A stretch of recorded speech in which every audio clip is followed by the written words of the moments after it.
Hi, SonChasers kids. My book today is called Little Tree and His Wish. It's a very old book. I used to read it a lot when I was growing up, or I had it read to me like this. Many years ago, in a forest across the sea, there stood a very sad little tree. He was a sad little tree, but he was not a lonely tree. The animals of the forest loved him and came to rest and play in his branches. "Why are you sad, little friend?" asked the squirrels. The little tree stood with drooping branches and answered, "Nobody wants me. I'm scrawny and little, and my wood is not very good."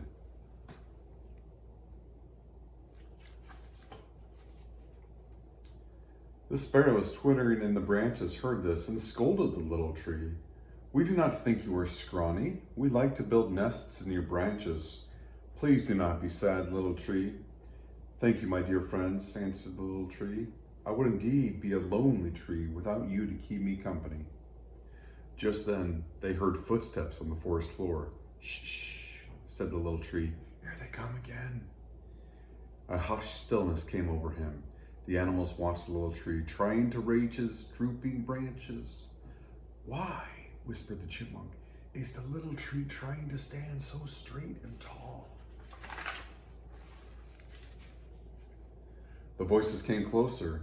When they could see the woodsmen and their shiny axes, the men stopped at a nearby tree. "Here is a splendid tree," said a man. "His wood will make a sturdy wall." The little tree and his friends watched the men while they chopped down the tree. Finally, the men went away. The little tree's branches slowly started to droop again. "We like your branches better this way," chirped the birds. "I wish I were a strong tree too," cried Little Tree.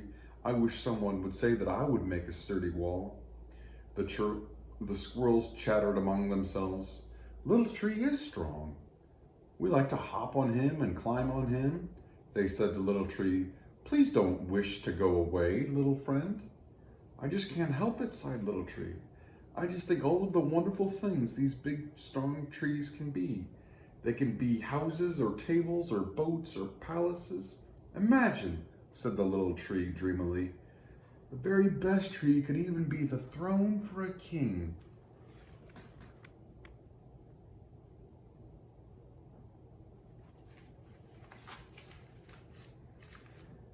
As the days went by, the little tree forgot the woodsman and began to be cheerful again. The animals scampered and scurried back and forth through him. One hot afternoon, he gave shade to some tired, laughing children. But then the sound of the axe was heard again in the forest. The animals hoped the little tree wouldn't be sad again. Soon his branches were drooping more than usual. The news went whispering through the forest. "They're cutting down the great-grandfather tree. The great-grandfather tree. The great-grandfather tree." "He will be a large house for many people," said the squirrels. "Men will build him into a ship and sail far away," said the birds. "Oh," sobbed the little tree, "I wish somebody wanted me."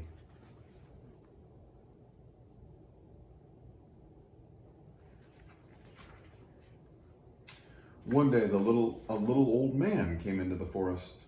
He looked at the trees, the tall trees, the short trees, the old trees, the young trees.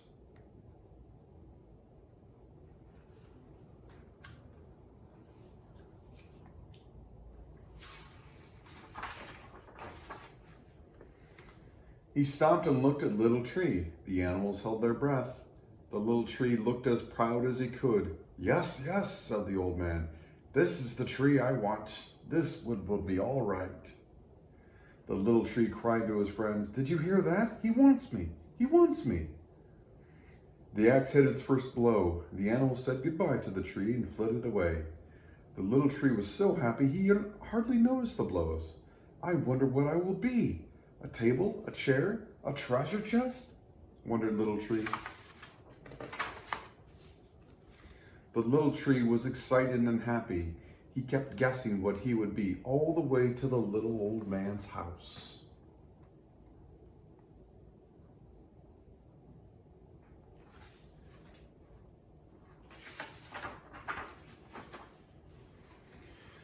When the little old man came to his house, he took the little tree out to the stable. He dropped the little tree in a corner. The little tree fell into a dark corner and stayed there for a long time. At first, the little tree was lonely, and he was worried. "What will happen to me?" he said.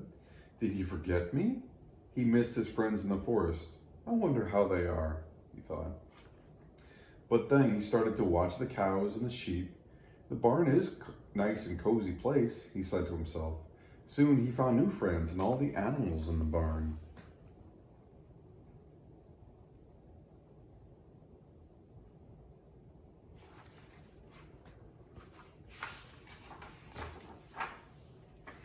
One day the little old man came right up to the dark corner. "I knew you'd come in handy sometime," said the little old man as he picked up the little tree. Then the little old man began to use his tools. The little tree was excited. "What will I be? What will I be?" he said over and over to himself. "Yes, sir," the little old man said. "You are mighty scrawny, but your wood will be all right for a manger. We need a sturdy manger to hold the hay for the cows." The little tree decided, "I'd rather be a manger than a lonely old wood in a corner." But how I dreamed of palaces and kings. For many years, the tree held the sweet, moist hay for the cattle. He liked the low moo of the cows and the swish, swish of their tails.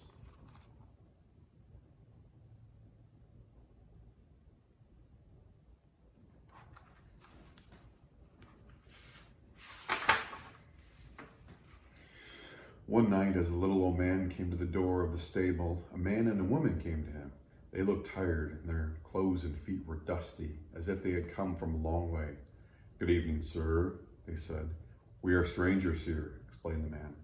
"No one seems to have any room for us, and we are waiting for our baby to arrive soon. My name is Joseph, and this is my wife, Mary. Could we perhaps stay in the stable for the night?" "I'd be glad to help you out," the little old man said. "There's plenty of hay to keep you warm," and the little old man let them in.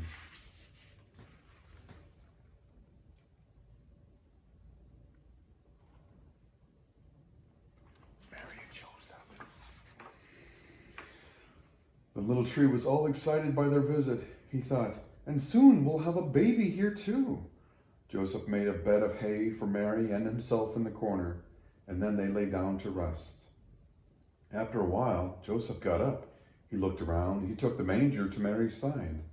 They put fresh, clean hay into the manger. It was then that Mary laid a beautiful baby boy into the manger. The little tree's heart skipped a beat. He never thought he'd cradle a sweet child. The little tree was so happy. "I like being a bed for the baby. This child is so warm and soft in the hay."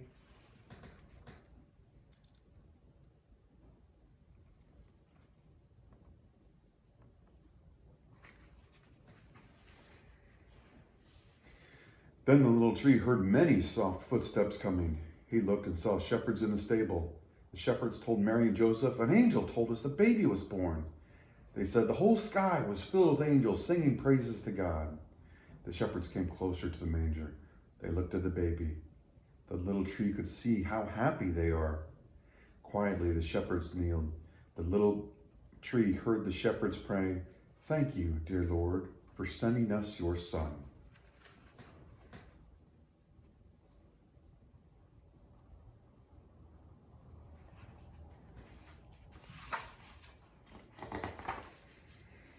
"Why," said the little tree, "this child isn't just a sweet baby. This is a very special baby. This baby is God's son. This baby is a king." And the little tree thanked God that he could be a throne for such a very great king. "Thank you, dear God, for making me a scrawny tree," he said. "Why, if I had been a big, beautiful tree, I would never be a manger now."